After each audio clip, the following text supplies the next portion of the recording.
BNP কোনোদিন আয়না ঘর তৈরি করে নাই, কাজী বিএনপি আওয়ামী লীগ এক নয়।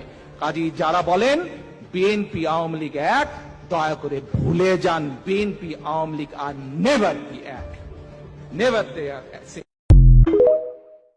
আমার দলের নেতাকর্মীদের উদ্দেশ্যে দুটি কথা বলতে চাই। আপনারাই বিএনপির প্রাণ।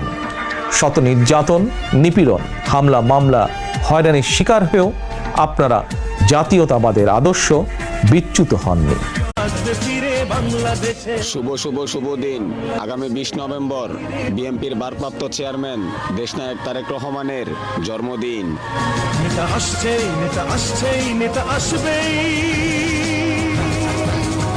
মহান তারেক রহমানের দেশে ফিরে আসাকে ঠেকাতে পারবে না ইনশাআল্লাহ। তিনি যদি বাংলার মাটিতে ফিরবেন, সেদিন জিয়া বিমানবন্দরে লক্ষ কোটি মানুষ তাকে বরণ করতে যাবে।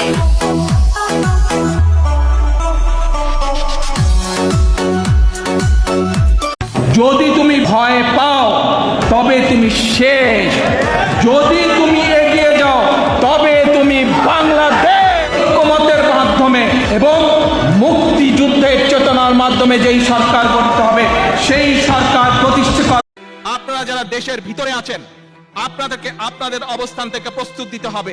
আমরা অতি শীঘ্র আন্দোলনের ডাক দিচ্ছি এবং এই আন্দোলন সেই আন্দোলন হবে যেই আন্দোলনে নারী পুরুষ।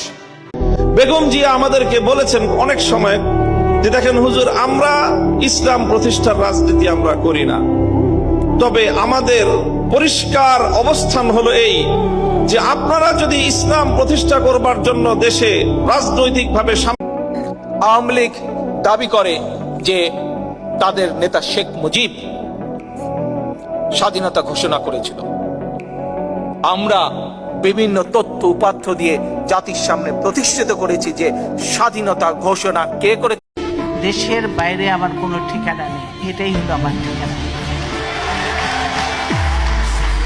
এই দেশ, এই দেশের মাটি, মানুষই আমার সবকিছু।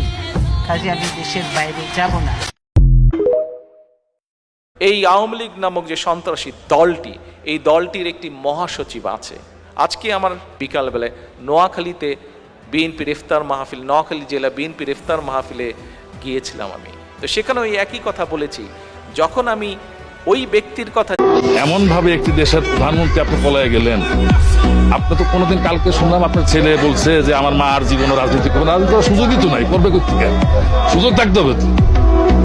যিনি তার দেশের মানুষগুলারে এইভাবে নির্বিচারে মাইরার